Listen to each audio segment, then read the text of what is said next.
Coming at you from Scratch and Wolf Studio. It's that time again to rage across the internet. It's your very favorite Werewolf the Apocalypse podcast. As always, I'm your host, Porter. Sitting to my left, the man who put the can in What? It's Daniel Tyson. Hey, everybody. Man, I am just running out of these, huh? That's different. That one was different. Yeah. Not sure if it's good or bad, but I'll take it. You know, I don't script these, and it shows. Oh my God, how's it going, Danny? It's going. And no Tom today. No Tom today. He is on assignment. He's on assignment now? He is? He took my assignment over? Well, you did such a shitty job. Oh, wow. Shots fired. Well, you know, I had to make up for the intro. But hey, we are not alone today, though. Of course not. You know, blast from the past. We went deep into to back in time to the guest cages. And I'll be honest, I forgot this one existed. Jesus Christ. No, it's been far too long, but we are thrilled to welcome back our old buddy Strides. Strides, how the hell you doing, man? It has been forever. I'm doing great. I'm finally glad to get out of that trunk you shoved me in. Get the dust, off my shoulders. Look, man, it was the guest appreciation trunk. Sure. It had your name written all over it. Literally. It's right next to the feeding tube and the air holes. At least they had that. I will agree with that. Welcome back, Strides. It's awesome to have Welcome you. back. I'm glad to be here. Oh, it has been far, far too long. The trunk we shoved you in. Yep. Well, now that we got that settled. Listen, the guest host pens are, it's a very special place for a very exclusive group of people. So, you're welcome. And I got the trunk and not the pens. I got you. The trunk was in the pens. I couldn't tell. The holes weren't big enough. Well, we want to keep you guys. It's like the fighting fish. You can't put them too close together. Oh, the betas. That's what they're called. They're actually really cool. More like omegas, right? Fine. I mean, heyo. Yeah, because they'll fight to the death. No, exactly. That's why we have to keep the pens are full of the trunks. It's a whole system. Listen, you want to run the podcast? No, I'm good. Thank you. You're doing great. I've got enough on my plate, so you can do the rest. Oh, it's nice. It's nice having friends. Oh, yeah. Always. And speaking of, if you out there listening would like to be better friends with the podcast, there are plenty of ways you can do that. And, friends help each other is really what I'm getting at. So you scratch our back, we'll scratch your back. I'm not touching your back, sir. I shaved today. That's what she said. See, this is what happens, folks. If you want to help us out, of course, we'd be very appreciative. One of the best ways you can do that is through our Ko-Fi, ko-fi.com/rage across the internet, where you can make a one-time donation or take one of our membership tiers, which is neat. Do that on the monthly. We have little rewards that we like to give back. Yes, give back. It's not a payment. It's rewarding. Thank you for helping us. Here's a nice thing from our heart. But you've heard a lot about those, of course. The NPC of the month, the postmortems. The game night, game nights or game team. Game team, not game night. That's a different thing. That's for everybody. And then the movie nights. Yep. Which Danny missed back in January because he was too important.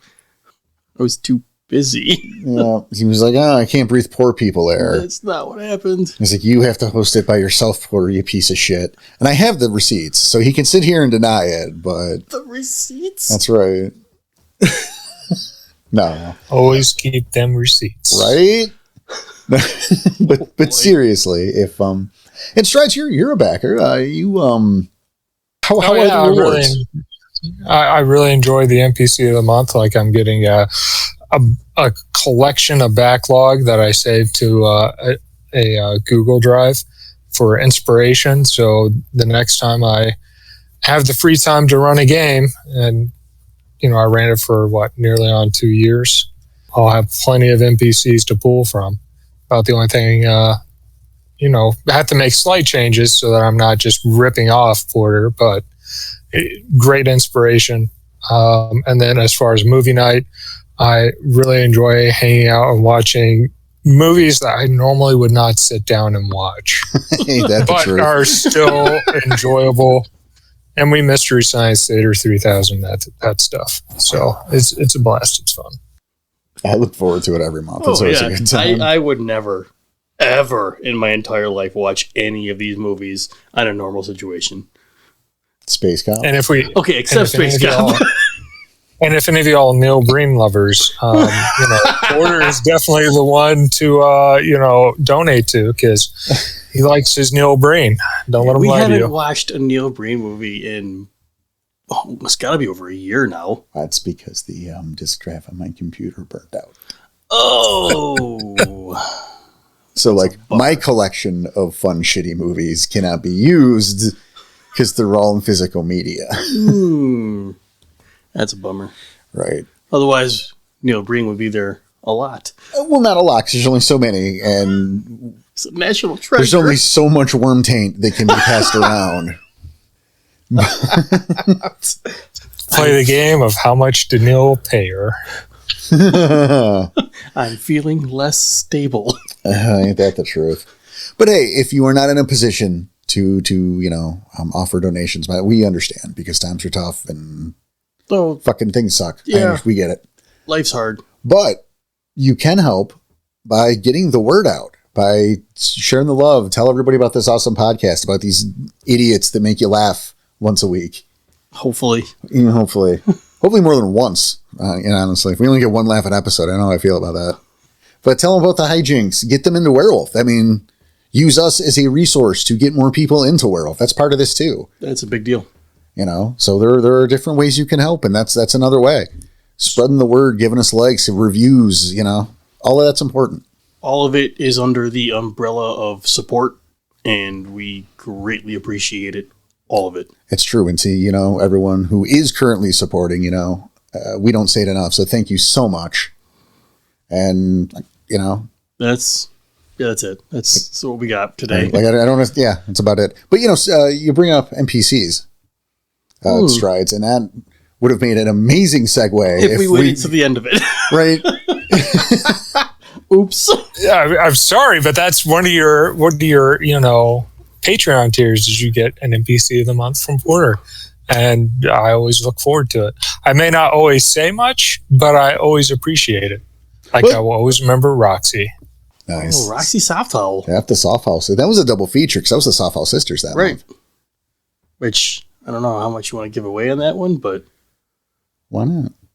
Because it was a long time ago. Well, we can talk about all sorts of stuff. But that is the episode today. We are talking about it. We're doing another storyteller kind of world building episode. And we're talking about NPCs, friendly and not so much. Motivations, the support cast they have, or whatever. Blood types, hopes and dreams, what's in their diaries. Do they do the toilet paper hanging underhand or overhand? That's how you tell a real villain. Overhand every fucking time. Only a real fucking monster goes underneath. Yep. Tell you what, if you guys, anyone out there, you're out on a date and you're back to the other person's house, you go to use the bathroom and that shit's underhand. They have a murder dungeon somewhere in the vicinity, and you get the fuck out of there now. That's just safety, and it's good sense, and it's common sense, and you're welcome. It puts the lotion on its skin. Put the lotion in the basket. Oh, shit. Okay. Rage Across Life Decisions. Yes. My favorites. That's the best unofficial segment we do. Rage Across Life segment? The Rage Across Life Decisions? Life Decisions, or whatever we call it at the day. Yeah, of the day, yeah. That's why it's unofficial. We don't have a real name for it. It's just whatever's in our heart. Changes daily. So, yes, NPCs, whether good guy, bad guy, motivation, it's a big deal to me to know some of the motivations behind these. Well, motivation is everything, but I feel like you got more to say, so I'm sorry. No, it's fine. I mean, but I look at some of, like, especially like the villains, and I want to bring certain ones up, but I'm trying not to because, again, they are still part of postmortem. So you mean Vermilion? Yes. Just say Vermilion. Yeah, but he's still a thing. He's still a reoccurring thing, and it's still a problem. I can bring us further back to a character that you don't really know. Okay. If maybe that's going to be more helpful. Possibly. Over the course of the games, and eventually those who will be sticking to the postmortems, which, by the way, there may or may not be the bundle for the hard and the easy on our Ko-Fi right now. By the time this airs. Nice. I know we were talking about it. We haven't made a decision yet, but we're going to do it. It's just about price. We made the decision. It's just here. Yeah. Here. Just haven't done it yet. But now, as of now, we probably is. Yeah, this will be like a month and a half in the future. So lucky us. That shit's been on sale for a while. You missed out. Par for course, thanks. Well, hey, now you know. But you don't need it, man. What are you talking about? You get them every month. You've already got that shit. I'm just saying, for those who are listening. Well, fair enough. He's the stand-in for the common man who now feels ripped off because we are messing with time and space on these recordings now. I'm sorry. What was it? Schroeder's podcast? Schroeder's podcast. Is it alive or dead? It's a cat. I don't care. Exactly. Whoa. Rage Across the Internet does not have that official stance on cats. This is on the internet, sir. I don't want to have that associated. Views and opinions of Strides are Strides and Strides is alone. I had a cat for 18 years. I was very fond of my cat. She passed. I won't replace her. I like cats. Don't listen to this. What's wrong with cats? I like it when they have a job. I don't like it when they push shit off my counter and look at me. But that's their job. No, it's not their job. Their job is mice. All right. Their job is to make sure you keep that counter clean. I mean, I beg to differ. And that's all we're going to say on that. All right. Yeah, I'm going to get away from this scandal. We won't survive that shit. No. Whoa. No. Lover of all animals. Bug cats. Anyway, moving on. Oh, sorry, guys. You might need to cut that. Oh no, we can't now. That was just too entertaining. It was funny. And now it's stuck. You made it funny, so it's in. We're just gonna have to give your address out after the episode. Oh, fuck my life. 123 Mistakeville. Yep. Bad News Boulevard. Okay, so September ends. Jesus Christ. All right, so you were mentioning you're going back a little farther. Yeah, we'll go back. And in fact, this was at this point my very first recurring enemy. Mm-hmm. And he stuck around for years and years and iterations, was Kane Gaiafoe. This is how you can tell it's a year one kind of thing, because Gaiafoe is just the most generic name of all time. Yes. Might as well have called him Bad Guy or Jean-Claude Villain. But, well, yeah. To bring that one back. Wormfoe. Okay. Thanks. Yep. Kills the foe. Kills the foe. Whoa. Imagine that. He kills his foe. That's amazing. Fucking David breathes the oxygen. Claws at the worm. Oh, no shit. Okay. Took a pee once. Wow. As a deed name. That's the one you want. So yeah, obviously is a first year character. Is this the one who also is currently... You met him as Kane Swipes at Moonlight. Okay. Yeah. Okay, I just wanted to make sure we're talking with the same guy here. Well, we're not, because it's a very different version. One's a Black Spiral Dancer and one is not. Fair. They're both an asshole, though. Yeah, it's incorrect. No, I'm not. That's not incorrect. Danny just has hard feelings, everybody. The character's not an asshole. He's kind of crazy, but he's not an asshole. Well, Jaeger Gorfist holds grudges. That's fair. And so does Danny Tyson, apparently. Yes, Danny Tyson also holds grudges. The point is, this was an early character. Again, motivation is I mean, it's everything. Absolutely. And not just in writing, but I mean, just in the world. You know, the why of something is almost always more interesting than the what. And if you don't have the motivations for your characters, you're already in trouble. Yeah, you're making them less real. Yeah, you're going to be stuck in cardboard town. When I used Kane when he worked at his best, you know, he was motivated solely by vengeance. See, this was a character who part of his, you know, particular level of craziness was like in the most successful iteration of this character, he was motivated by revenge. See, his particular level of black spiral craziness revolved around him keeping the heads, or the skulls rather, of his packmates in a gym bag. Right. That I remember. Right. Yeah, and he would treat them as if they were alive. You know, holding conversations with them, consulting them on pack decisions. They were alive. Like if you joined his pack, he'd cut your head off. It was your initiation. Nuts. That's a great pack to join, I tell you what. Right? I mean, it's long term. It is a long-term commitment. It's the last pack you'll ever join, I'll tell you what. Well done. All right. Well done. But see, this also became his Achilles heel because once you figured that out, you could hold his pack hostage by getting a hold of the fucking gym bag. Yeah, that's his weakness. Right. You know, and I wanted him to be that kind of, I mean, not Zizek level. No. But like under Zizek a little bit. Like that, like single guy is enough of a threat kind of deal. So not that level, but getting there. Sure. You know, he was that, like if he shows up, just him, we're already scared. Mm-hmm. You know, which was fun. Like he had a chainsaw. He fetish chainsaw with a silver chain on it. You know, so like I get to the point where like they'd be walking by a Sears in the hardware department and I'd say the word chainsaw and the group would get nervous. Oh, well, yeah, I can see why. But like he's not even in the story. Like they're shopping for like oven mitts or some shit. And I'm like, you walk by the chainsaw display and they're like, oh God. Hey, but that's when you know you've got the horror part down. Oh, right? You were in their heads at that point. Yeah. Absolutely, yeah. But this was the thing, back to motivation, is, you know, they had a chance encounter with this guy. And they broke one of the skulls. So now he needs revenge for the death of his packmate. Death of his packmate. Which he already killed. But this is not how this works. To him, they're alive. Right. And like that, and right there, that was motivation, was just vengeance. And now it was a personal vendetta between this pack, you know, the Silent Howl, point of fact, and King Gaiafo.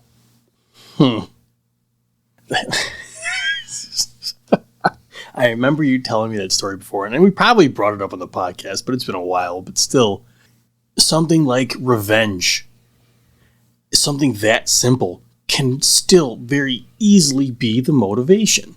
Well, and how good it can be. Well, you look at how revenge often motivates actions in our world. Oh, it's all the fucking time. Right. Well, so there you go. You know, people get wronged. People get angry, even when they're not wronged. You know, I mean, look. We're only human. You killed my packmate. You already killed him. No. Yeah, not to him. Yeah, exactly. So, like, yeah, you remove the fact that the thing's already dead from it, because to him, that's immaterial. Right. You murdered his packmate. Lenny, he can't talk to Lenny anymore. You killed Lenny. Not Lenny. Right? Poor Lenny. Yeah, he's such a good guy, too. Lenny Fleabag. Ooh. Oh, that's a good one. Confirmed for Bonar. Nice. Stolen. Right here. You heard it. Dibs. I did. I totally put a dib down on Lenny Fleabags. Gotta respect the dibs. Thank you.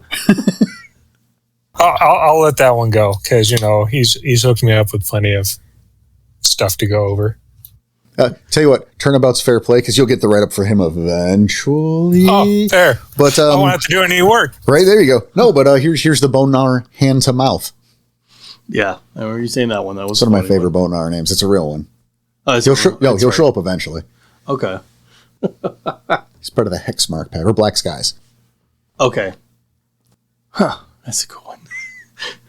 How about you, Stride? Do you have any like reoccurring antagonists you use a lot? I tried, but then the players kept killing them off.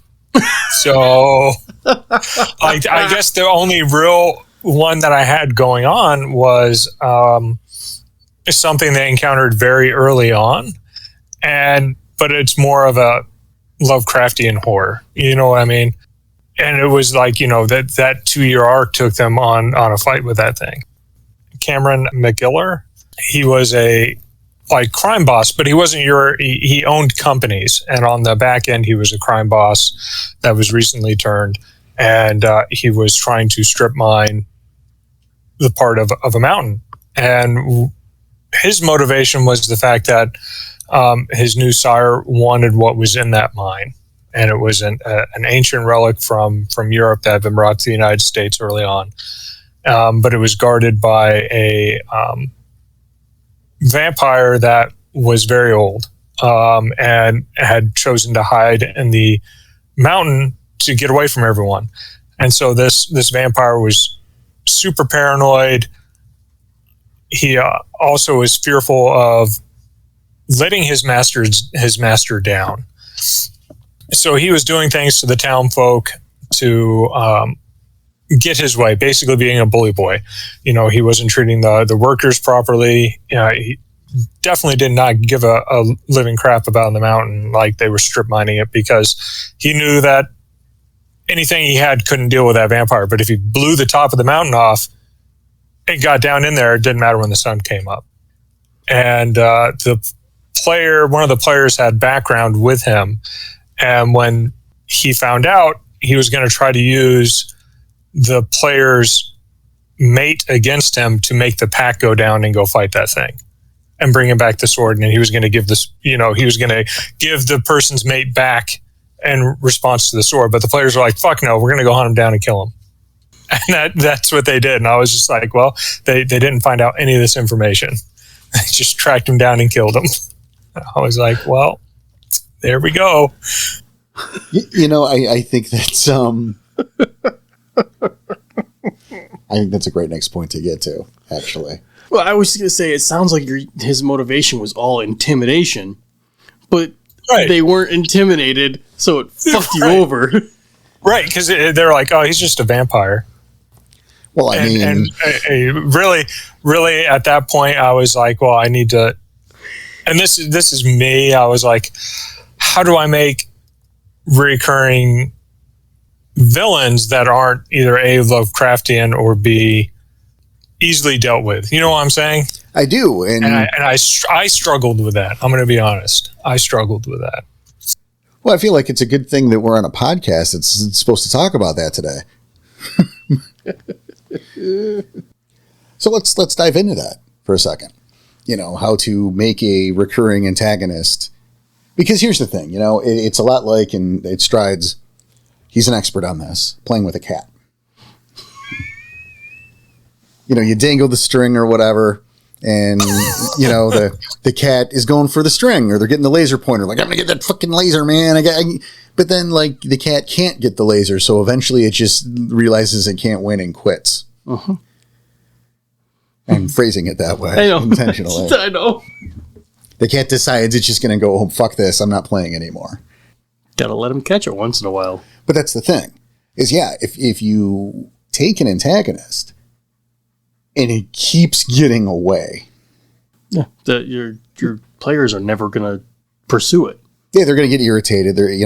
But eventually.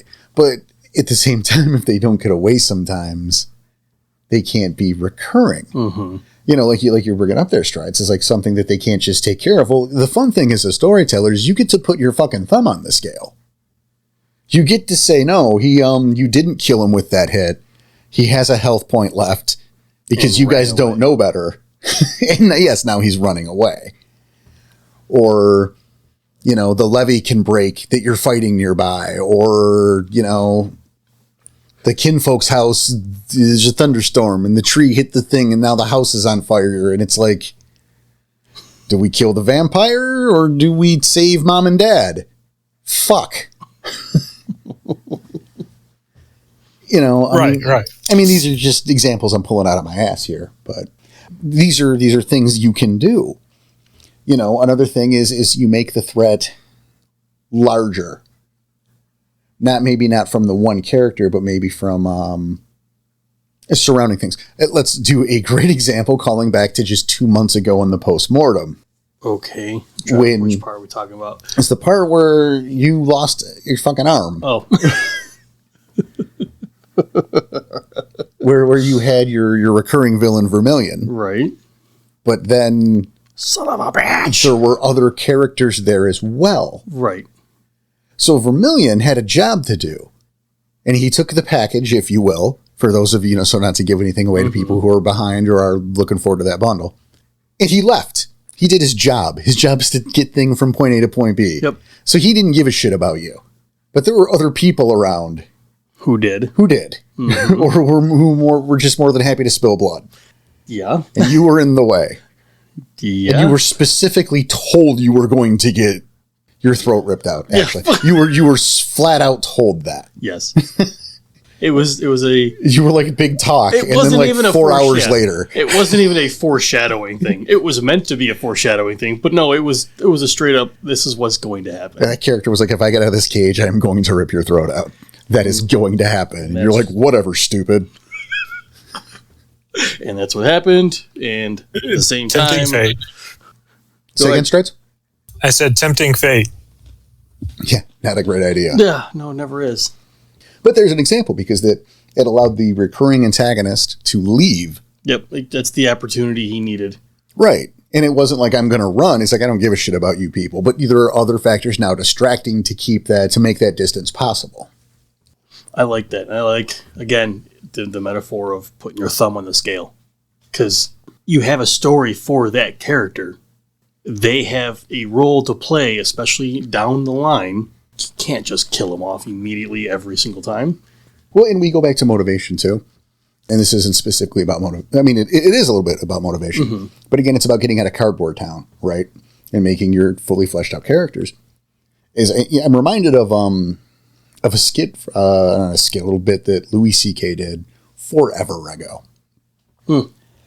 He was, talking about how, he had friends who weren't like from the cities or whatever, more rural or the suburbs. Like, oh, you can't go into the city because they'll kill you.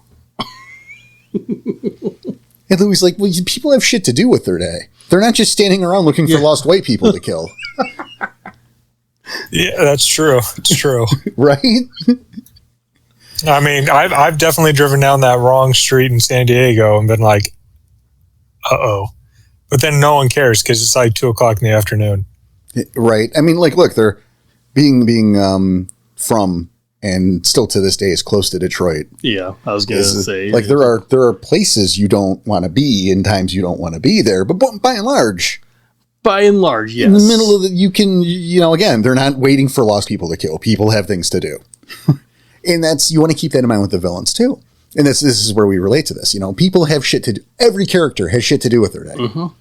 Be that the mustache twirling, I'm going to put you on the train tracks because I'm old school villain, to, the master of the challenge at your cairn. They have shit to do with they're not just waiting around for you to walk up and talk to them. Or to get in their way. They're not, the villain's not sitting there waiting, tapping his watch going, where the fuck is this guy? I'm supposed to fight him at noon. I've got a haircut at 2:30. What's going on here? How dare he snub me? Now right. I'm really angry. I'm going to kill him a lot. Yeah. But I mean, that's the thing is, that character, in this case Vermilion, had something to do with his day. His purpose in the story wasn't to fight you or be, quote, the boss. Right. His point was to get this thing and take it to this other place. And you happened to be in his world while he was trying to do that. Yeah, I was going to say, we were just in his way. Right. It wasn't even they're going to get me. It wasn't like Superman's coming and I hate Superman because I'm Lex Luthor. No. It was you just got in the way. Right. And then once he saw it was... How can I use this to my advantage? But that's the kind of villain he was. Yeah. He took that to his advantage and then saw that, hey, okay, now he's being taken care of. And by that we mean, yes, my throat was ripped out. But remember, and here's the thing, and this is a minor spoiler for that story, is that had you not have damaged the package, they wouldn't have attacked you at all. Right. Like, you were that not important. But you brought that on yourself by getting involved. well, at the same time, you knew what was going to happen. Well, of course I did. And that goes back to motivation for you as a player. Good fucking point. Good point. Shit. Again, get on these postmortems, people. If you really have a chance, this one is it's pretty solid. Yeah, it's a late, hard and easy. Yep. It's the third to second to last episode. Third to second to last? I know. Third or second to last. Something like that. Yeah. But either way, it's a great example. Having, and again, going back to having building that enemy, that reoccurring enemy that isn't an old god, or Cthulhu inspired and Lovecraftian. I feel that Werewolf caters to that very well. No, I agree. I wasn't giving you does. shit. You just you specifically said that it wasn't a Lovecraftian type monster or right. Because so like I'm on your side here. I had a hard time. I'm like, oh god, back to the drawing board. No, and I get it, but I mean, and that becomes the thing is you have to be willing to put your thumb on the scale to plot in a way that they're not going to go down because either they're not going to have that knock, and there's a time and place for that knockdown drag out fight because again, you've got to end that. Mm-hmm. Like I said, the cat's going to get bored and walk away if you don't eventually let them get the thing. Right. But you want to make that an eventual thing. You want to build up that hate. Oh, big time. I mean, I go back to Cain, and I say how that all started, the vendetta, all started with the death of Lenny. And we're sticking to that name now. So what did Cain do? Well, Cain was a pretty high-ranking Black Spiral. He's one of those guys at the hives they play when the Cubs are playing. One of them gets to be Hunts in the Night. One of them gets to be Cain, Nice. So what did he do was he tracked the PCs to their cairn, or to the relative location, went to a nearby hive, and attacked the cairn. They fucking burned it to the ground. Jesus. He killed my packmate. Yeah. Wow. I mean, revenge. Talk about burning. That hatred will burn you up. Right? And here's the thing is, while that was all going on, it was neat, because that was, in that continue, that was the Scratching Wolf. So you had the Umbra mosquitoes running around skewering Black Spiral dancers and its little needle nose part. I don't know insect parts, but you know what I mean? The stabby bit. Stabby. Yep. It's like a shish kebab, right? There's like 4 spirals on this giant mosquito's fucking nose, Yeah, everyone's doing their part. But remember, that's the fucking... So there's all wildlife. It's all grasslanded shit, So they're literally... The fucking island's burning. The fucking main willow tree is on fire. That's so awesome. Right? I mean, it sucks, but it's a cool image. Like, as a set piece, right? Uh-huh. And while this is going on, there's Cain over here, and we'll see it over in the corner. And Rune Elterone, who was the PC who actually did the damage to break the skull. So he actually killed the packmate. Okay. Right? It was him that did it. Is cut off from his pack by a couple fallen trees, burning trees, one-on-one with the two of them. Oh, shit. Right. And of course...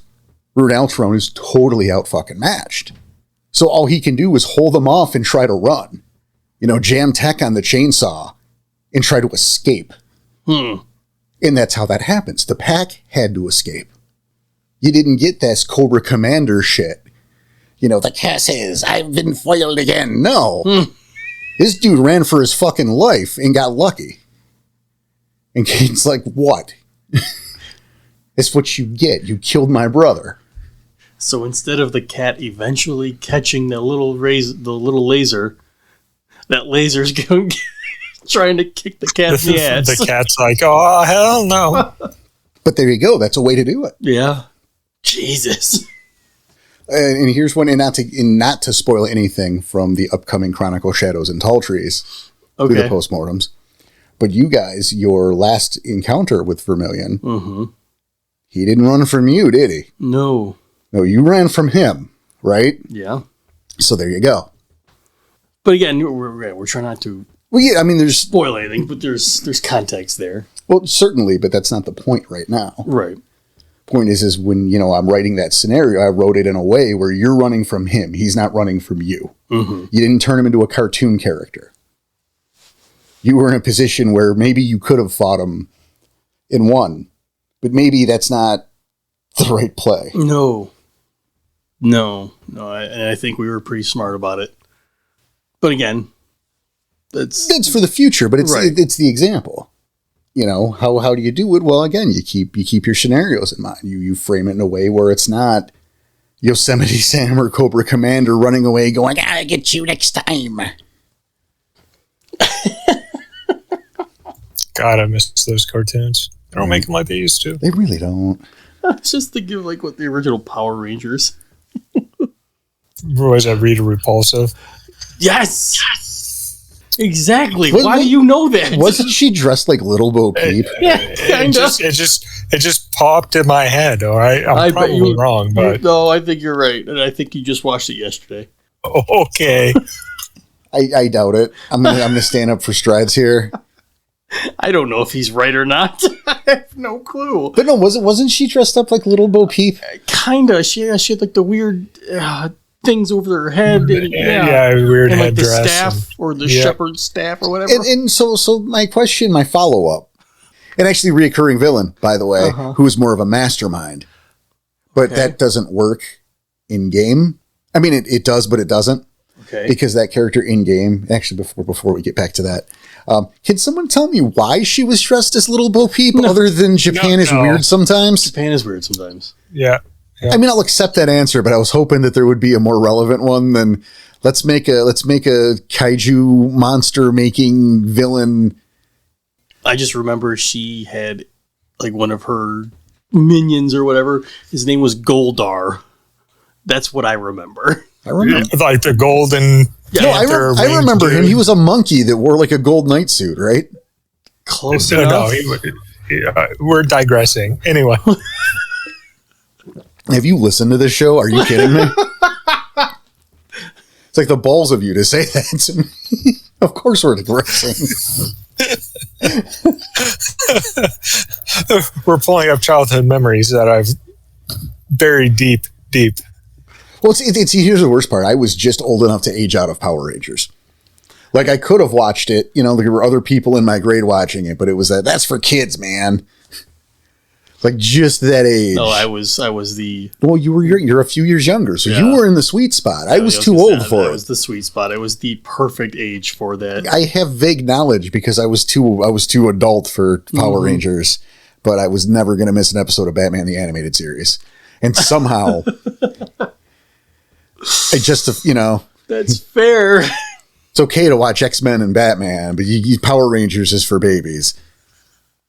Absolutely. Don't forget Batman Beyond. I hated Batman Beyond, but that was a few years later. Dude, now we're really in the tall grass. Batman Beyond was just some punk kid in a suit. Bruce Wayne trained his mind and body. He became a finely tuned weapon. He's the greatest detective alive. Terry McGinnis is just some butthole who stole a suit. I love when people have the Batman versus Superman debate. I love it because it's so funny. Because everyone's like, Superman would kill him. Like, okay. But Superman doesn't kill. Right. So, Superman doesn't kill him. And two, ever since... I think it was 1963. Oh, this isn't going to be true. Go on. Okay, it's since the early '60s in the comics. Batman and Superman have fought 17 times.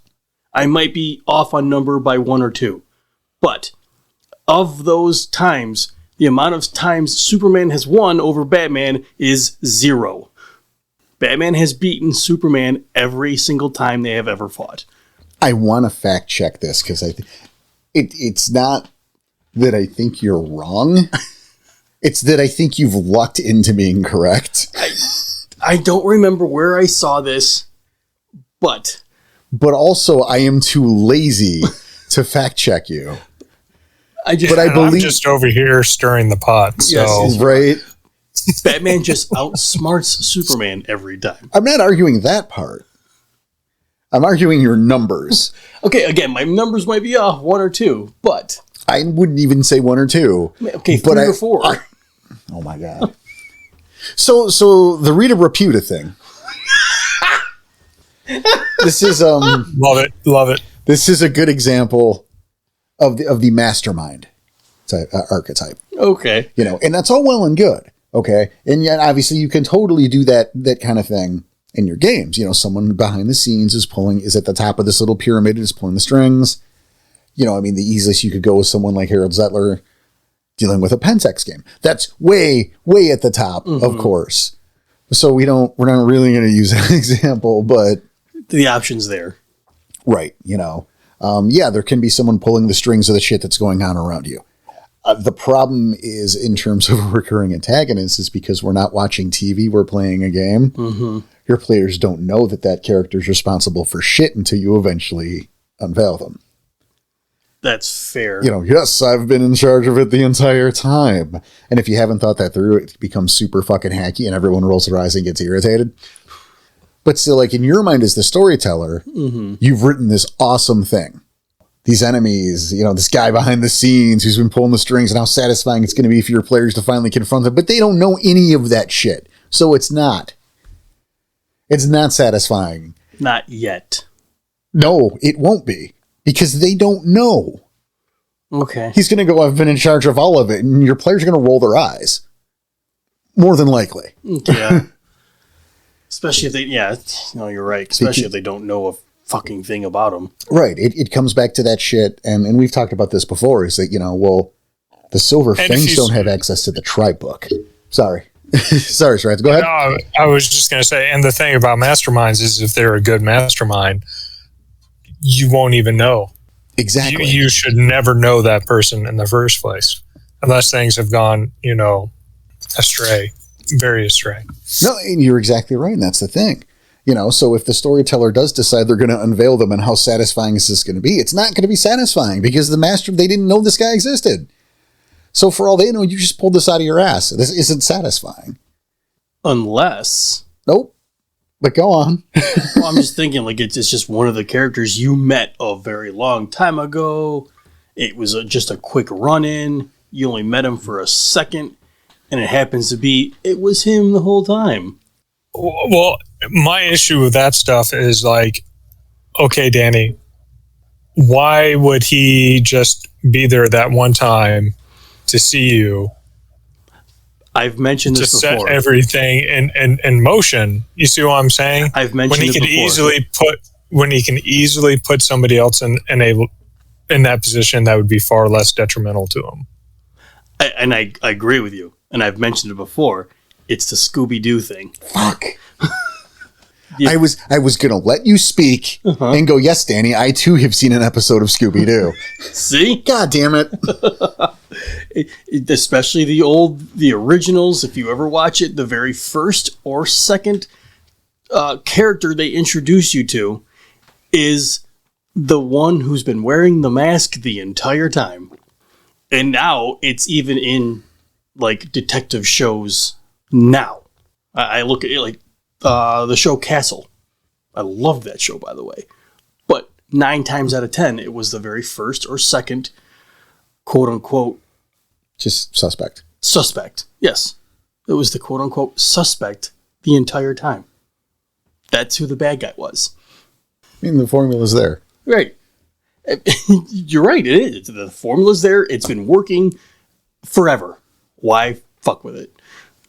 But I think it works better for a TV show, as Porter was saying. Agreed. Actually. 100% agreed, yes. But just throwing it out there. No, right. But yeah, that's exactly it. It doesn't work. It works for TV because you can go to a different scene and be like, this is what I'm doing. Scooby-Doo. Yes. Also, my brain went to Gargamel. And I'm like, that show would have been better if it was more than just the one antagonist. I don't remember Gargamel. It's from the Smurfs, dude. Remember the Smurfs? I remember. I never watched it. I know what they were. Go smurf me a beer.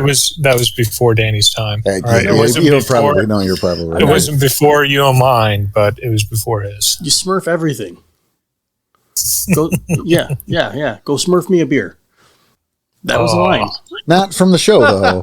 That was a line from another show about that show. It's probably Family Guy, frankly. Maybe, I don't know. Yeah. So, I'm just saying, this verse would have been more effective. You're like, oh no, there's a dark spell. Who's behind it? Well, it's Gargamel. He's the only other person. Yeah. Good point.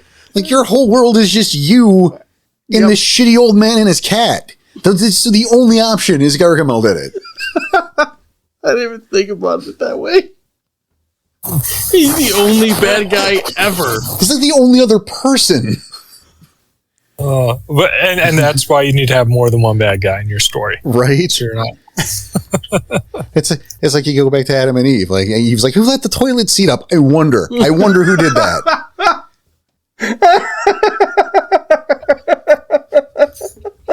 How'd you know it was us? Really? Right? It was, oh my God. I'm sorry. Well, let me use my own manipulative power here. Oh, shit. Yes, I was watching Throw Mama from the Train recently. Oh, I haven't seen that in forever, right? And it's that scene, in the beginning, because, Billy Crystal. So those of you who've not seen Throw Mama from the Train, you should check this out. But, Billy Crystal, he's teaching the creative writing course, and there's creepy Danny DeVito going, what did you think of my story, teacher? Deandra. And he's like, you're right. And he's like, well, it was a murder mystery. Right, it was 3 pages long, and there were only 2 characters, and one of them was dead by the second page. Oh, God. So... And it's like that, right? Yep. Who done it? Well, You haven't figured it out by now. 2 characters, half of them are dead by now. I think I got it. So, yes, important to have a variety of villains. Yes. So let's kind of flip from like villains to the good guys. Okay. What kind of motivations are you looking at there? Well, interestingly, Stride, you're going to love this. My buddy Danny and I were talking the other day. And I hope you know what I'm doing right now. I think so. Okay. And Strides, we have a little... People ask often. Mm-hmm. Things like, what would a Silver Fang do? Or what would a Get a Fenris do? Right? Like it's all a hive mind. And, we've tried to discourage this kind of thing. Yep. So now the answer is... Well, hold on. Okay. Because, we're going to get... I mean, obviously, now. Mm-hmm. So, we're talking about this and, like, maybe the answer is going to be, well, which Silver Fang from now on? Yep. To illustrate that the tribe is not a hive mind and people have personalities, and the answer is going to be different for everybody. Thank you. Yeah. Thank you so much. And so now I think our answer is going to be, well, what would a woman do when she saw a spider? Right. Which woman? Exactly. Because how ridiculous of a fucking question is that? Right. Well, does she live in Australia or in Canada? Because I know women in both, and they have 2 different responses. Exactly. That's kind of the point here. That is exactly the point. Is she going to scream, or is she going to get up and go, oh, that's just a spider, and squash it? Or is she not going to care? Or is she go, hey, that looks like the one that I got tattooed on my arm. Fucking people are different. It's doing a good job keeping away the insects. Right? Good job, spider. Or it's an invader, kill it. Or I'm scared. Or that's the thing, is like no one's a fucking... we hear that, that type of thing a lot. And you can't, nothing is a hive mind. No. Everyone is an individual. It's what would this character do? Right. So that's always important. Yes. And so, Danny, when you say, how about what is the motivation for the quote good guy NPCs? Yes. No, I knew. What did you just do to me? I was going in that direction, but it was more, I guess me asking that was more of what kind of motivations have you used specifically? Oh, well, that's a different question. And okay. But at the same time, it was good because balls unbusted. A little bit, because there are still certain things we need to say often. It's true. So fair enough. So we get both of these in there. We'll see. That's what she said. We'll see. Wow. She said that too. Oof. Check, please. But yeah, because, thinking back on it, every NPC I had always had a separate motivation, and how the characters interacted with them would dictate the direction they went. Like there was a Shadow Lord who was kind of working with like a group of informants, right? And he's an ally notionally to the players, right? And he has an argument with the SEP leader. We need to find out what's going on at this biolab. The SEP leader's like, we ain't got the time or people for it. And he's like, well, guess what? There's a group of Garu who are passing through and owe us a favor for using our moon bridge. How about we put them on it? And the SEP leader doesn't agree because he doesn't want to cause an issue. Well, what does the Shadow Lord do? He goes and sees the characters, subtly hints that they should probably go look into it and that they would consider it a favor, and the Sept would be very grateful for it. What do the players do? They go and do it. When they come back, they find out the Sept leader is pissed. Everyone's angry at the Shadow Lord because they lost a pack member, and they really didn't have to do it at all. See, I like that, though. Twisted manipulation shit right there, man. It was definitely but that's shit. What Shadow Lords do. I mean, not all of them. Let me rephrase that. But in this instance, the Shadow Lord had a motivation that he felt was beneficial to the Garu nation as a whole. And then that's what he was looking for. It wasn't just the Sept. It wasn't just the Sept, but it was the Garu nation as a whole needed to know. And of course, the information they uncovered came back towards the very end of the story. Well, and that's actually to take a Shadow Lord character, another example, with the Shadow Lord going in a different direction. I'll bring up the instance of Butchers in the Shadows. I think I know what specific instance you're already thinking, but well, we'll find out if I'm right or not. We'll see.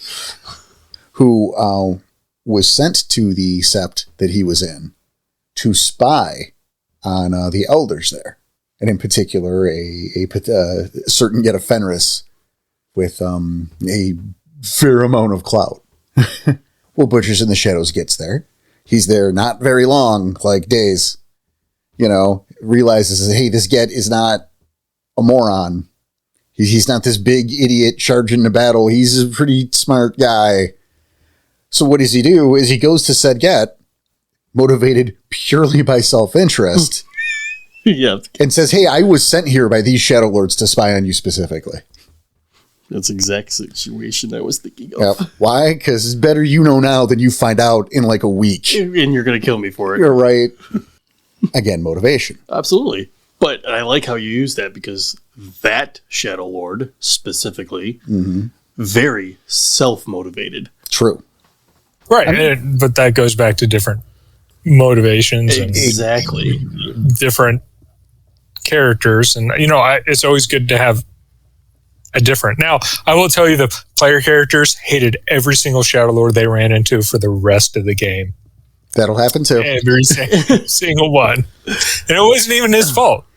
Tom stuck to that hard. Yeah. He hates Shadow Lords. Yep. Because of Jude, who had never done anything bad to you guys. No. That's my favorite part.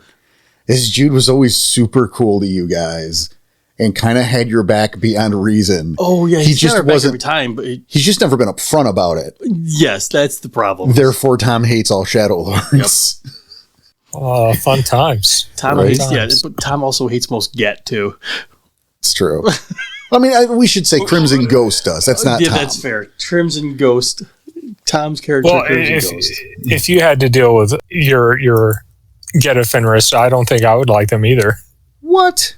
Are you talking about my Yetta Fenris? No. The name escapes me right now. Whiplash? Whiplash, that's it. Yeah, Whiplash. Whiplash is great, but beyond that, what about Shadowboxer? Shadowboxer is amazing. Shadowboxer's fantastic. I'm just saying, bitch. Whiplash will always stick in my head as that.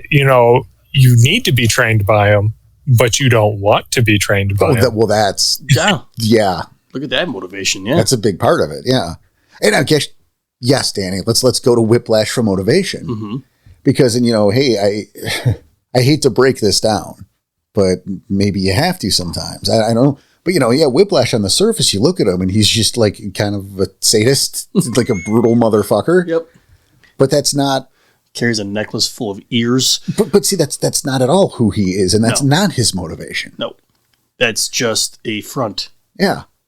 That's the persona he needs to put on to do his job properly. Right. I mean, he's still a hard ass. Well, yeah. But, like, he's not... He still backs it up. Right. Like, he's not getting hard when he lights you on fire. That's not... He's lighting you on fire, not for his pleasure, but because he knows inevitably in the field you are going to be lit on fire because you are covered in fur, and that is flammable. And when that happens, he needs you to know how to react.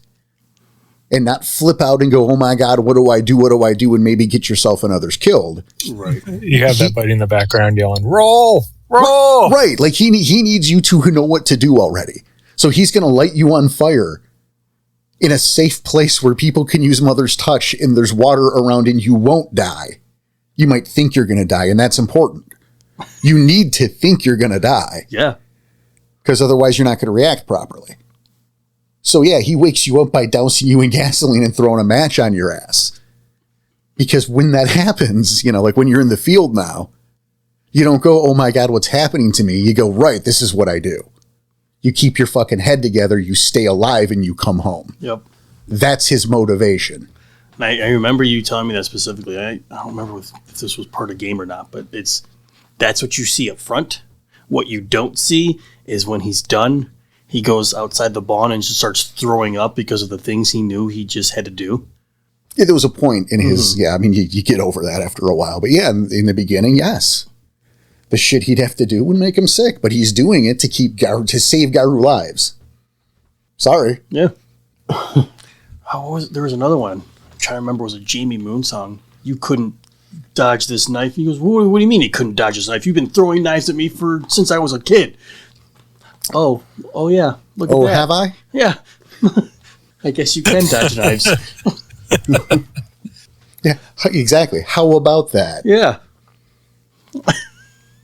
That's crazy how you knew how to dodge all those, because since you were 12 years old, I've been throwing them at you. Yeah, that's a hell of a motivation. Well, and let's go to is not all. We've been saying the words good guys and bad guys like anything should be that fucking simple. It never is.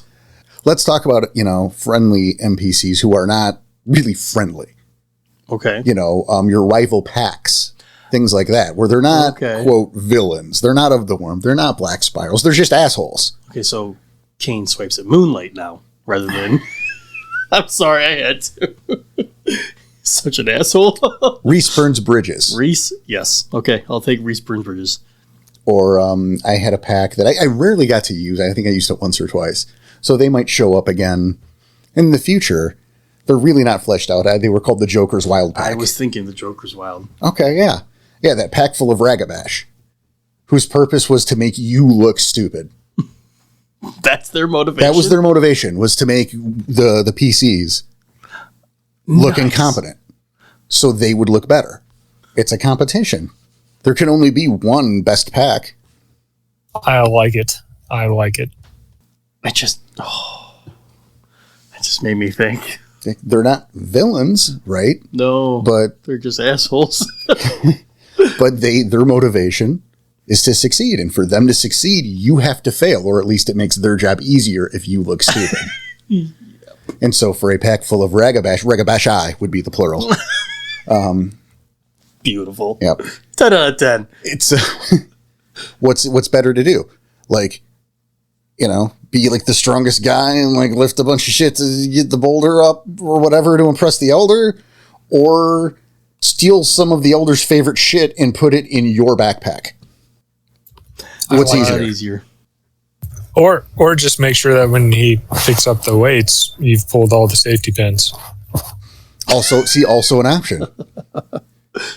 Actually, I had in a game. I didn't get to run it, but it was scripted. Is I had a Fiona named Erin Ryan, who was just going to be an irredeemable prick. Just like the worst guy. Right? In the set they were in, there was a weight room, and I actually had written a scene where, he's running at the mouth and he's pissing someone off, and like you're doing you're at the bench press, you got the weights going, you're struggling, and so he pees on you. Oh, wow. Yep. Wow. That's an instant frenzy check right there, my friend. Absolutely. But like, what are you going to do? You going to drop the weights and on your neck? Is that your plan? You're just going to have to sit. You're going to have to lay there and take it. Yeah, you have no choice. Or frenzy and then use those dumbbells because now I'm 600 pounds heavier. Oh, it's entirely possible too, but and just start beating you with it. But that was the class of human being that I had written for that story. Again, we talk about characters who aren't villains, but they're not good guys. No. Sometimes it's just a job. Oh, really? Like Kane swipes at Moonlight? You prick. He's such an asshole. He's not. It was just a job. He's an asshole for it. It doesn't make him less of an asshole. Why are you taking things personally? It's just a job. That was actually the scenario. Yes. Is the character Kane swipes at Moonlight showed up as part of another person's pack.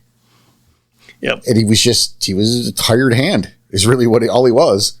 And so a couple chronicles later they meet again and Danny's like, how dare you? And he's like, I don't even know who you are, sir. Oh, that job. I remember that one job that I did one day 2 years ago. Sorry. See, and that's when you pull that line. Oh, that was the most important day for you. But for me, it was a Tuesday. Nice. Nice. Rest in peace, Raul Julia. No, it just goes back to Jaeger Gorefist holds grudges. But it's funny how you're... Yes, I know. I'm using it. It's fine. Danny holds grudges. But yes, motivation. I mean, we've talked a lot about motivation here. Maybe too much about motivation. Maybe. Oops. But I mean, I think we've touched down about a lot of things surrounding it too. But there we go. You go back to making memorable characters. Mm-hmm. And I think since we're sticking with the guy inside right now, it's easier. Fine. And obviously there's plenty of ways to do that.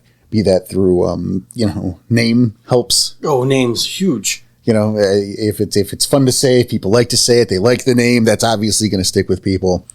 Mannerism, voice work, I stand by those. Yeah. You don't have to be some sort of great vocal talent. I'm not a great vocal talent. You just try. You put the effort in, you'll get better at some, you get worse at some, and you're not signing up for a contest. No. But that's also why when we play game, it's a very big deal on why we're actually on video chat now with CJ and Melissa. Oh, it definitely helps so they can see that type of thing. But, it's, if your Irish character sounds a little Scottish, it doesn't matter. Yeah. You know who's talking and it gives them extra personality. And that's the thing that matters. Yeah. Just keep the differences. So when you're out there, don't worry about maybe it doesn't sound great or maybe no one's judging you. Right. No one's judging you. It's not a social commentary. It's not like if you sound like the Lucky Charms leprechaun, you're being offensive. You're not being offensive. You're making sure everyone knows that that's that character. Right. No one's making fun of anybody here. And also that prevents you saying something out of character and people oh, you said that? Did I say it in the voice? No. Right? Yeah, that doesn't even become a question at that point. Right. Hell, I endorse doing that as a player. Not necessarily, you're at a 6-hour session and maybe I don't want to sound like a dwarf the whole time, but maybe do something different with your voice. You push it a little more. Hey, everybody, this is Porter. Hey, everybody, this is Porter. Kind of thing, that felt weird. But it sounded weird. Yeah, it did. But I'm just trying to illustrate something real quick without doing anything fancy, is my point. So you're about to host a show of Knife or Death. No, I'm He-Man. Oh, even worse. For the power of Grayskull, yo. Yeah, why not? Is the reboot from... Oh, my God. See, now that has to stay in. Crap. Yep. I would have told you to cut that, and then that laugh happened. Fuck. Good job. Fantastic. Had to follow up with the joke, didn't I? Breathe, Danny. I'm trying. So, yes, voice, is mannerisms. Important. Right. Making sure they're different people. In treatment, also. And I've talked about this a couple times. Mm-hmm. And there's 2 instances here, both involving the Rabies and Chains pack. Is you go back to Into the Breach, and hey, that was a postmortem episode that we actually published for everybody, yes. So you can go hear that 4-parter, the early postmortems. Mm-hmm. crazy to look back on those. Oh, so weird. But I talked about this scene, and Strides, I'm sure you remember this too, where I was going to have Whiplash lose his shit. Oh, on Waya. Yeah. Yeah. And just beat this man near to death. And I cut the scene, and it's fun because it was one of the scenes that was in my brain when I wrote the whole 4-parter, that I loved this scene. But I knew that new players who didn't know these characters would turn their back on Whiplash forever, and it would poison that pack for all time. If we knew who Whiplash was beforehand, this could have been written in. Right. And knowing who Whiplash is probably should have happened. Oh, it should have. But I held understand back. why. Yeah, Again, I chose not to. This is our very first 4 games. Mm-hmm. No, I get why you couldn't do it. Right, because on one hand, you had the kindly older guy who was teaching you guys the ropes, and on the other, you had the fucking brutal psychopath who was teaching you how to break each other's ribs for fun. That was pretty good. Thank you. Who just turned on the old man and just starts beating the life out of him around a fire. Right. You're not going to be on their guy's side. No, but again, a year later, knowing who he is, it would have been justified. Well, and understanding the context of they've been pulled away from their home seps to help this guy with his visions, who is, by the way, going to send them out to fight while he sits around the fire and suggests that 4 other Garus sit there with him instead of actually doing anything. Yeah. So, yeah, I mean, that's totally justifiable. Just beating him. You'll heal. Right. Shut up. But for brand new players, brand new Garu. Right. It's right. too far one-sided. Yeah. Yeah. I mean, if they were veteran players of the setting, I think they would have gotten it. But the characters, I think it was more believable that you didn't do that, because if they were veteran players, but their characters weren't supposed to be, their reactions wouldn't have been genuine. Right. Solid point. You know, and there's a situation where it might not have been the right thing, but I knew it, and I couldn't. I don't blame you for the decision you made. Yeah. And the other one would have been with Dempsey, is there's a Metis character that I have had 3/4 completed but have never used. Christian? Yes. Okay. Smiles Through Sorrows. Smiles Through Sorrows. Well, that was his real name. Okay. Well, his deed name. Yeah, but, he was called Christian. Which was not even his real name either. Right. No, Deb Dan Dempsey had nicknamed him Christian because only, quote, a daft and impotent god would make something so pathetic. Such a nice man, that Dempsey. Well, and that's the problem. But again, we go back to the very beginning of this episode. Right. We know how Fianna generally feel about Metis. And it's like, hey, this is another facet to Dempsey's character. Very much. But you are going to lose all support for that character. Yeah. If you watch him bully this little Metis all day long. Yeah, especially us not knowing right off the bat. Which is why I've never used Christian in a game. Because it's like, I don't want to fudge that, so I'm just not including him. Understandable. Completely understandable. Yeah. What's the thing I think people don't think about is that, opinions will change. They have to. Well, certainly, but I don't think, just because you have your audience now doesn't mean that circumstances should be changing for your NPCs. Again, we go back to, we're not in Cardboard Town. Yeah, you got to make them as real as possible. People have shit to do. They are going to be off doing things.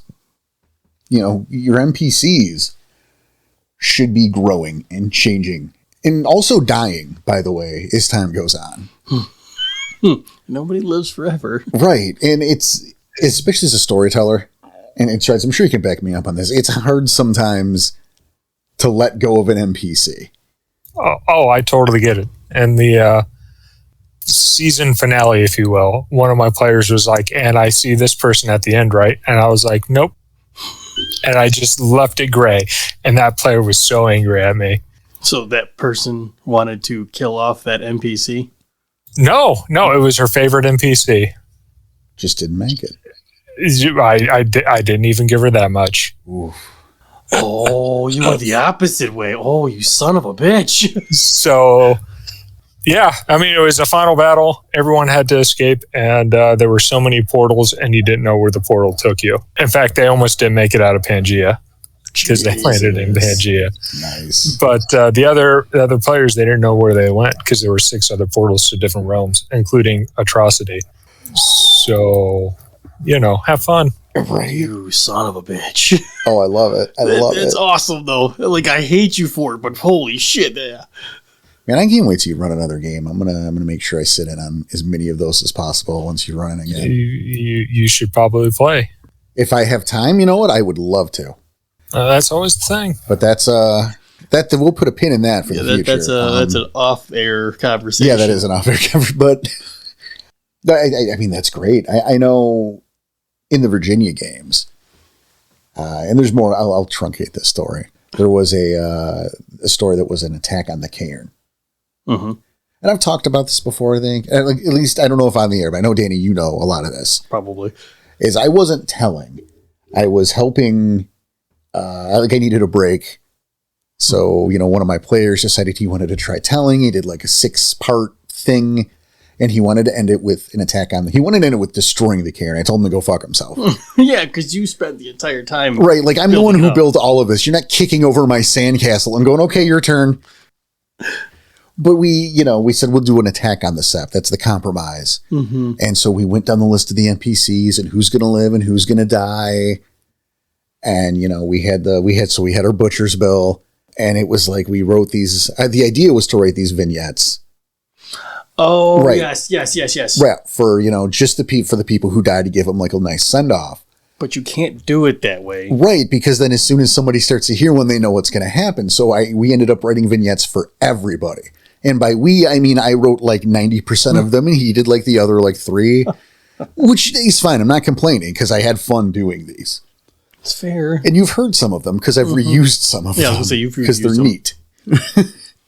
So you have to use a vignette for everybody, whether they die or not. Right. Well, again, to keep it, yeah.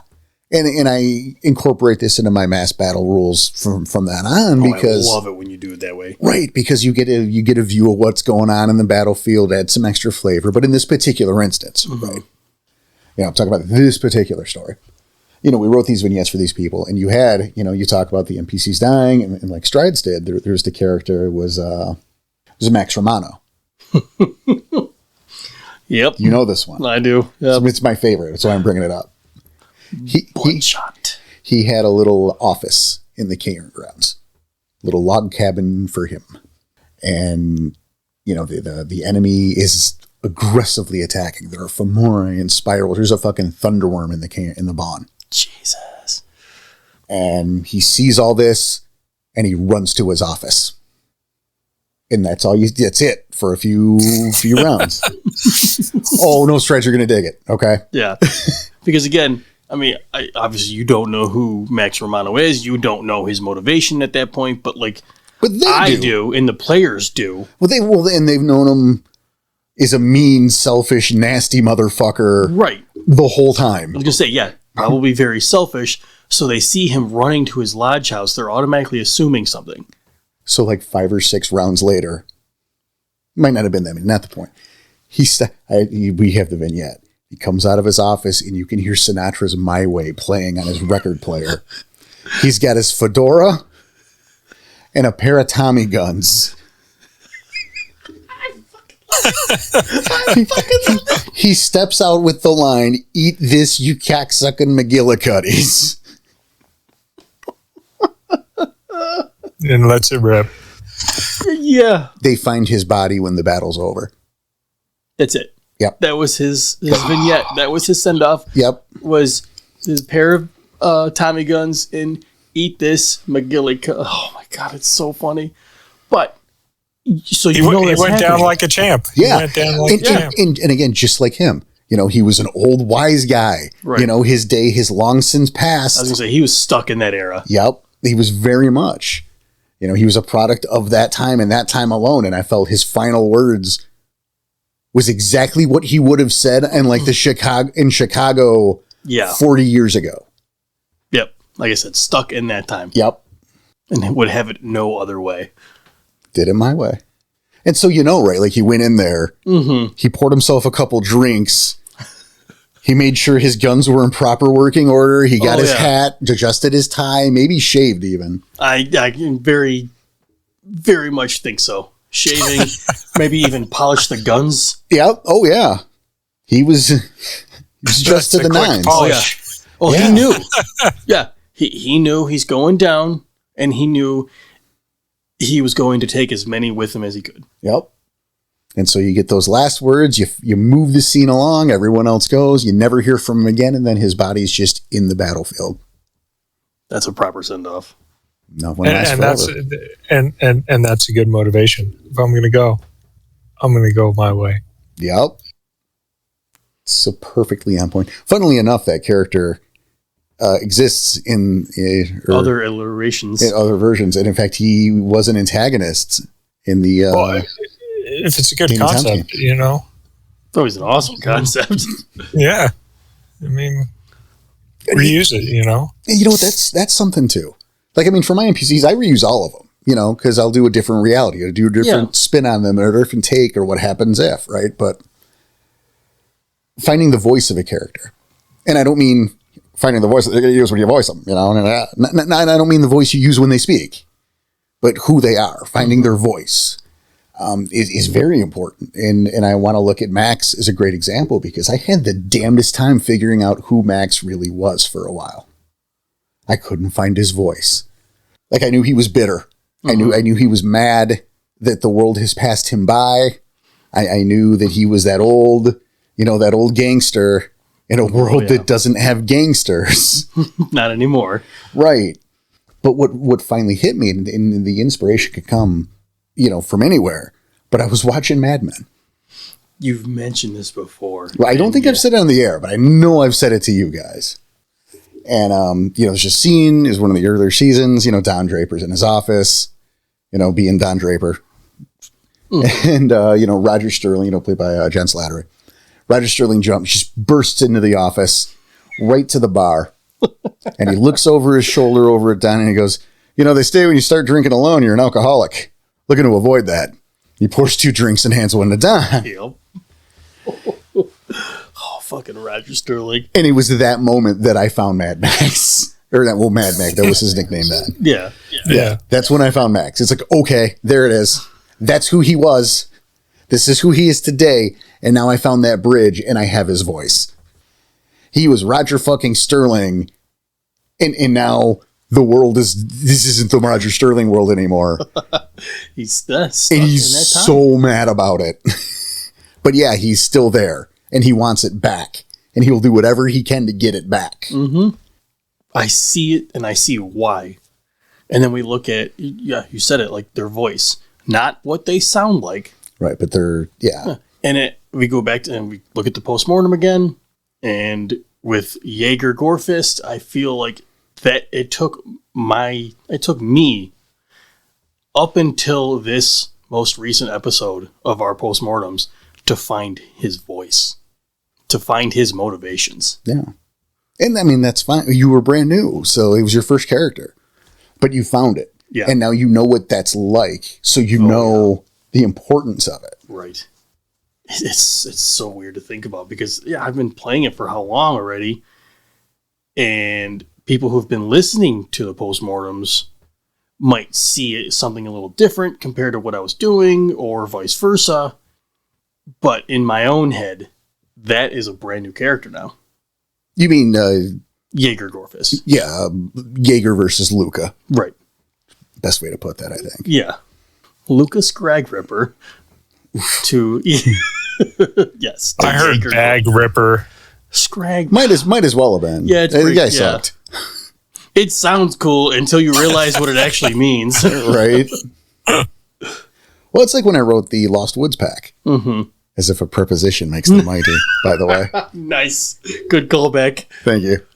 Shadowboxer, by the way. Uh-huh. Fucking badass. I love how fucking witty she is. Yes.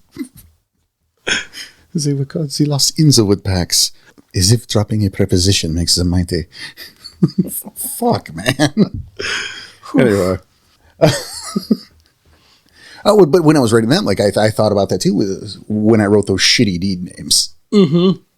Like Runs from Shadows speaks for himself. Right? Like that's all you know what that guy's about. But then you get Coldfire Calhoun. Yep. Right? Which, Coldfire, that sounds, does it sound neat? Does it? What do you think that means? Yeah.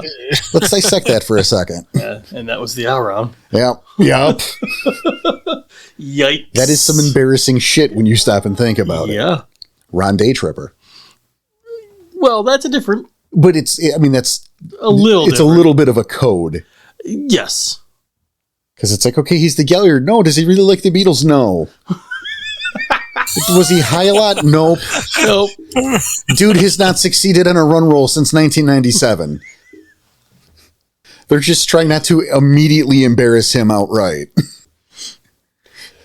See, we're suggesting he even trips over the daylight. How do you trip in lupus? I don't know. He does it, man. He finds a way, man. Well, it's like Jurassic Park. Life legs. finds a way. I was going to say just have 3 legs. I mean, there's that too, but he didn't. Yeah, he had all 4. There was no excuse. But see, there's another example, though. Yeah. That one's a little hidden. You're right, but it's there. That's what that means. Right. They are making fun of him in a way that most people don't realize. So I don't know, does he kill himself out of shame? I don't know what. It's like if instead of Jaeger Gorefist, you were called Tripod. I was. No, people were calling you that, yes. But like your official deed name. The official deed name, I would have killed myself. Exactly. Jaeger Tripod, nice to meet you. Nope, I would have, nope. Yeah, but, it made the character more memorable. And as an NPC. Yeah. Maybe that would have been the thing. Probably. I might have done that. If it was an NPC. Yeah, like named Tripod or Limpy or something like that.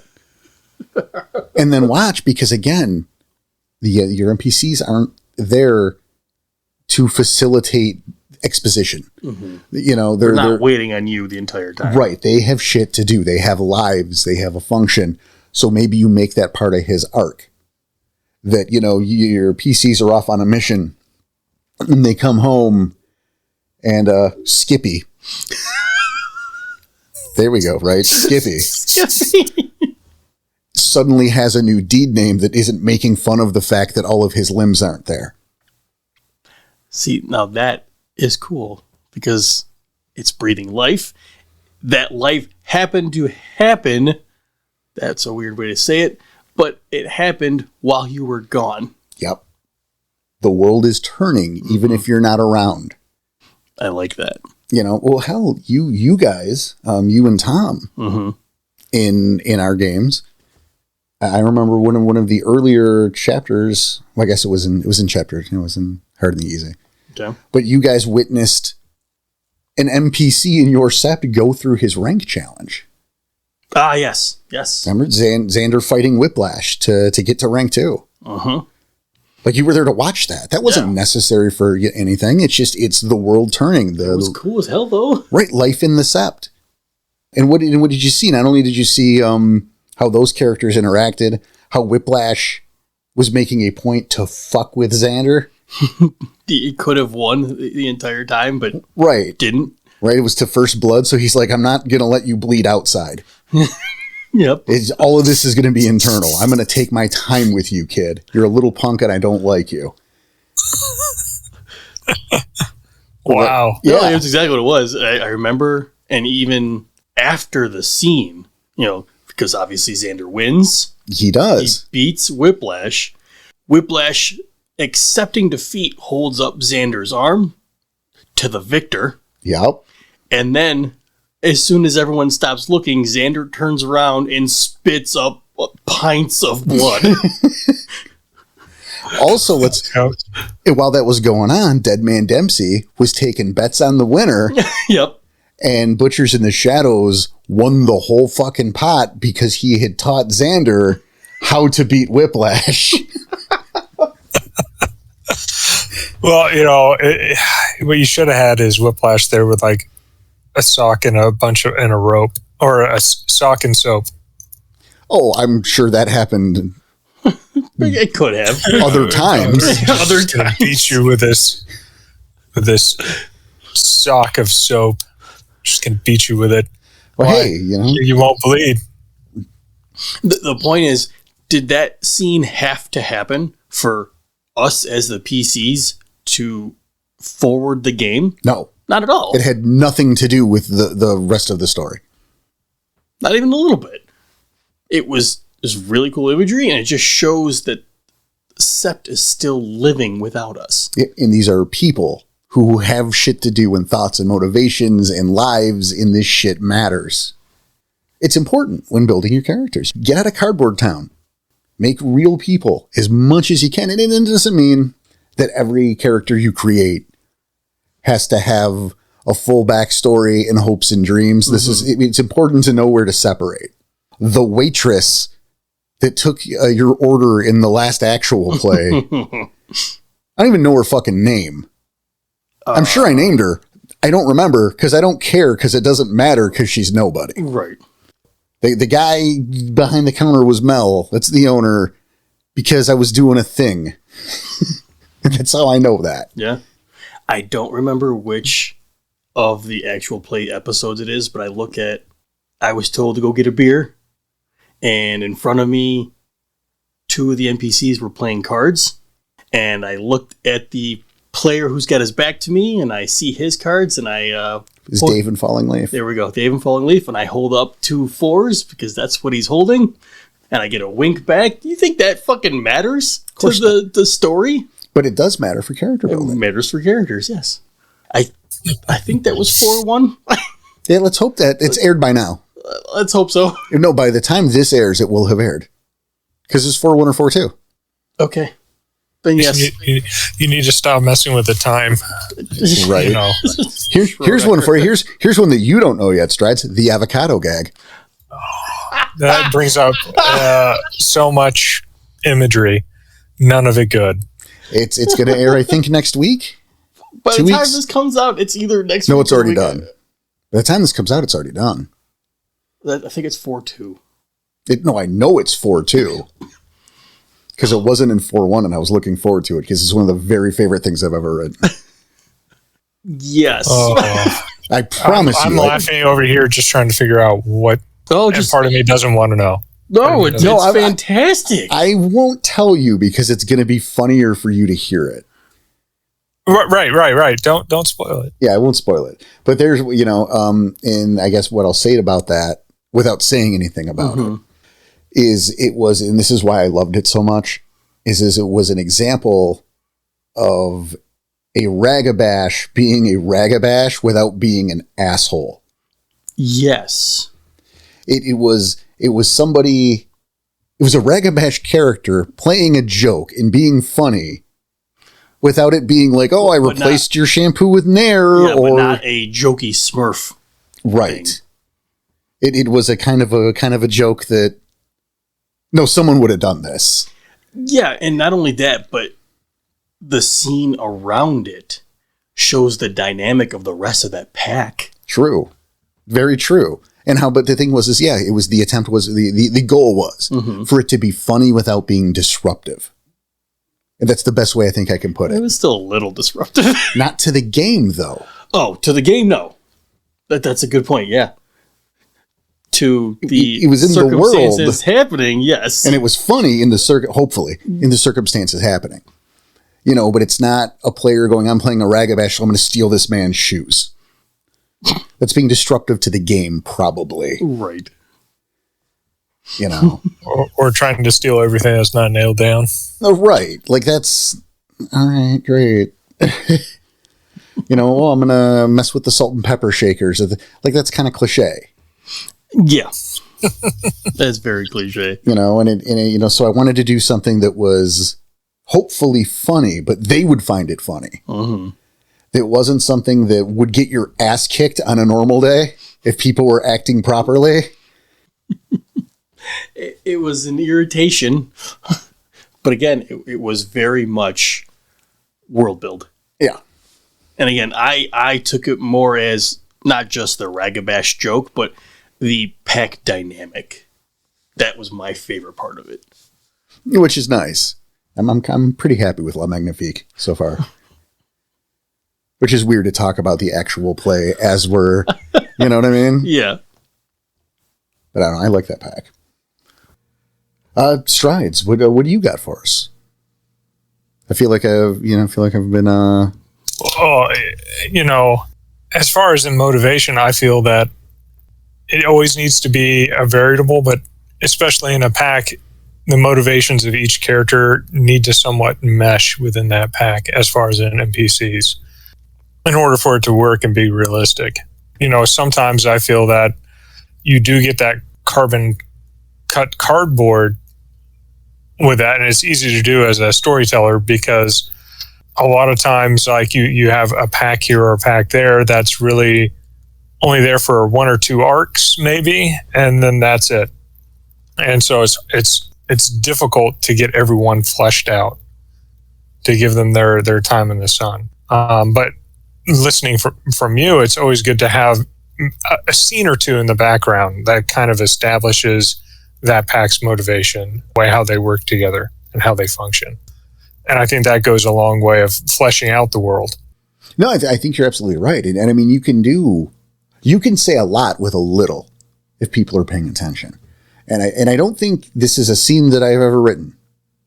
I don't know, but this is what's in my heart right now, right? Is you could do an example, and you know what? I'm going to use La Magnifique as the example just for fun. Sure. Like if we had a scene in the next actual play, we don't. This scene does not exist currently. This is not a spoiler thing. I'm just making this up.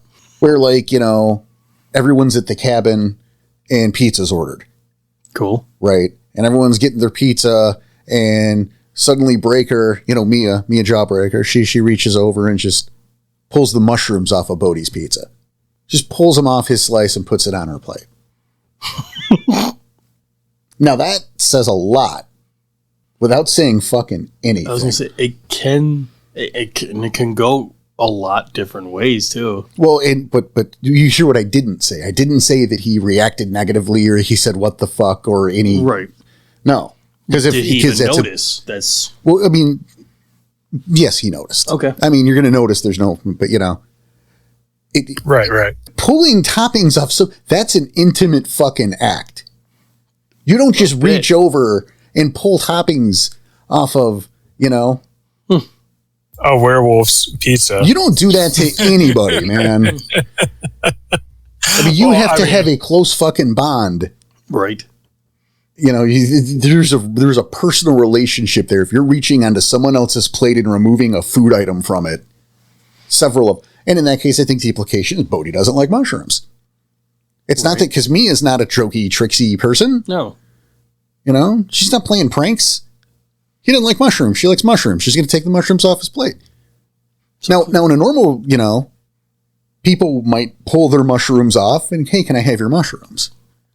That's a normal thing. Yeah. But to just reach over and do it, that says a lot without saying anything. Right. And especially like somebody, like let's say characters who may not know them, right? That opens up 2 different avenues. Is there something going on between the 2 of them? Or is this just the pack functioning normally? Exactly. As a healthy functioning pack. And so the paranoid conspiracy theorist player would be like, oh, whereas they normally might not. They might make something more of it than what it really is. Exactly. Either way, it's giving life to it. It's giving, we're out of cardboard town, and it opens up those kind of thoughts and discussions. It's definitely a personal relationship, regardless of how, right, of which way you're going. Yeah, it speaks that they have a very, one way or the other. But at the same time, if you didn't include that little blurb of a scene that I just made up right the fuck now,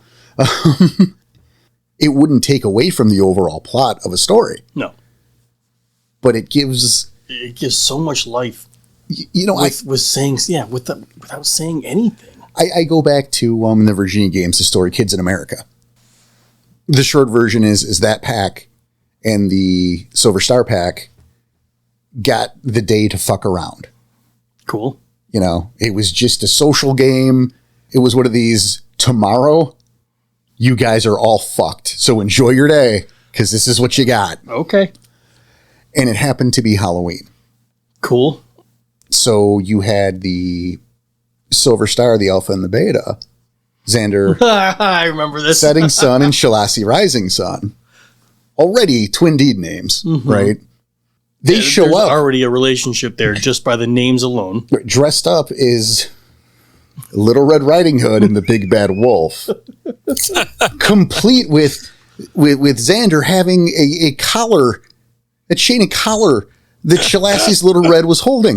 Now, these NPCs were having sex. They were fucking. No. Yes. And this is what they chose, like how transparent and foolish that was. Mm-hmm. Nobody knew they were together. But they had been the whole time. But yeah, like after seeing that, they probably did. Yeah, tell us you're banging without telling us you're banging. Right? Side note, the PC still didn't put 2 and 2 together. They didn't find out for another fucking chronicle and a half. Oh my God.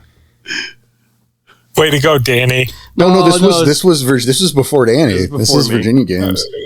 No, I'm still claiming Danny. Well, there were the versions of them in our game were a little different, but not much. But we still figured it out. Yeah, they were still. Look, those two. That's the thing. Mm-hmm. That's just how they're written. They have a thing. But to have that Halloween costume choice, how fucking on the nose can you make it? Right. And I mean, it was done. I did that on purpose. And like they were so wrapped up in themselves and so arrogant that they were being clever. No, you took a break to go screw in the woods in the barn and no one noticed. Nobody noticed. Okay. Mm-hmm. Oh. Right? That's not going to end well. Oh. The reversions, let me tell you. But I mean, again, it was another example of giving your players, more of the world and more info about these NPCs with these little details. I mean, the devil can be in the details. I mean, it is and it isn't. It's how you rate a thing, but you can say so much with doing very little. But you have to be mindful of it and who these characters are, who these people are, who you want them to be, where they're going to go. I mean, ring the bell. It's an excellent final thought. Thank you. Mm-hmm. And we've been saying it since the very beginning. Well, we stopped for a while. Kind of stopped for a little while, but yeah, we're making it a point. I'm glad you brought it back for me. That's how I see it. Thank you. Well, good. So we're well, much like dusting off your guest host trunk and letting you out. You're not going to shove me back in there, are you? Yeah, we'll talk about it later. At least give me some Cheez-Its this time. Cheez-Its. Well, I was thinking beef jerky, but if you want Cheez-Its, just tell us you'll be available soon to get you back on. Sure, once I'm done with all this stuff I'm doing. Well, hey, we all know about busy, but we hope we hope you don't be a stranger. It's been far too long. It's great to have you back. And I mean, I've had a fucking blast with us. Oh yeah, these discussion ones are. I mean, yes, there's a lot less on the research part of it, but there's so much fun to do. Well, also it's nice to not have to, right? Because we're fucking busy too. We're busy fucking there's times at a premium, man. Especially now that I'm writing for game again. Yeah. Which man. I'm excited. That does take up time. It's difficult because, like I said, Porter and I talk almost every day, and then there's times where he's got to say something about the game, but he can't tell me because I'm in it. Right. That sucks. Is I don't have. Yeah. It's like the people I would normally go to are the people who are in the fucking game. Yep. So what you need to do is you need to go to Danny and be like, hey, Danny, remember all those discussions we had? I need you to put them in practice. I need 2 weeks. Go. And have Danny write something for a 2-parter or something. Oh my God. I could say there is a piece here and a piece there that I did have some prior information on, but I couldn't use it in game, so I just kept my mouth shut and didn't say a goddamn thing and pretended like I know nothing. Because again, Danny knows stuff, Ricochet does not. Right. But that's a sign of a good player, though. No, oh, exactly. So, I can't fault you for that. Yeah, character and player do not have the same knowledge. And while we're at it, the players and the NPCs, and we've talked about this before, don't have access to the fucking books. Yeah. See, so you'll hear stuff like, well, how come they... Well, because they didn't read Book of the Weaver. That's why. Right. Fucking because no one knows this exists. Because they didn't read it. No, but this Get of Fenris is 16 years old. Right. He's been in the nation since he was 12. He can barely fucking read. No, he doesn't know about the upper echelons of Pentex. Right. He doesn't know what Pentex is. He thinks it's a tampon. Yes. Oh my Did he get god. the lefts or the rights? And you know what? He's got to do the thing where he puts his hands out with the thumbs to figure out which is left and which is right. How to read a map. Right up.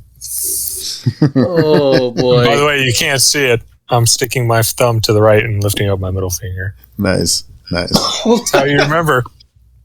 That's how you remember. Wow. All right, I think we're done here. All right. It's been fun.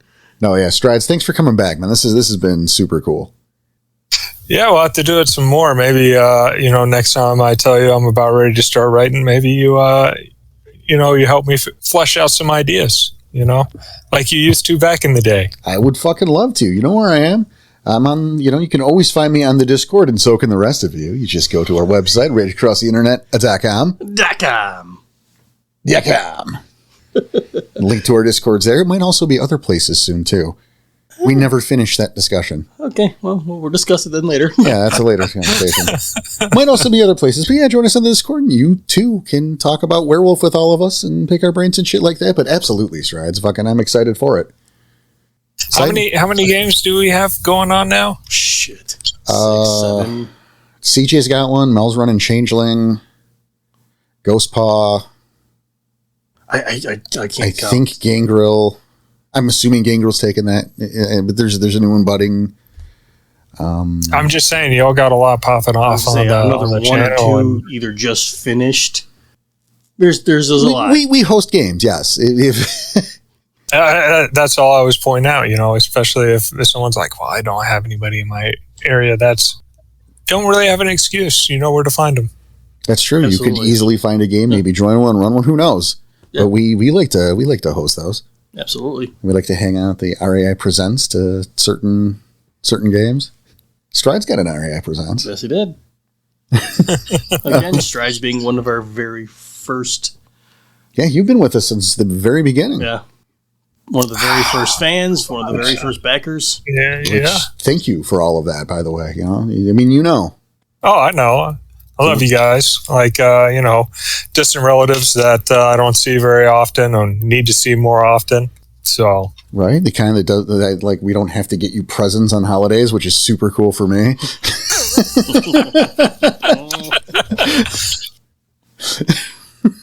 Oh. All right. Thanks again, Strides. It's been fun. Yeah, it's been a thanks blast. for having me on. We got to have you back again soon. It's ridiculous that it took us this long. So that's on us. But hey, on behalf of our dear friend Strides, on Danny Tyson, the missing Thomas Dixon, CJ Bell, and myself, thank you so much for listening. Come back soon. Take care of yourselves. Take care of each other. Keep your claws sharp. Red and swivel. See you.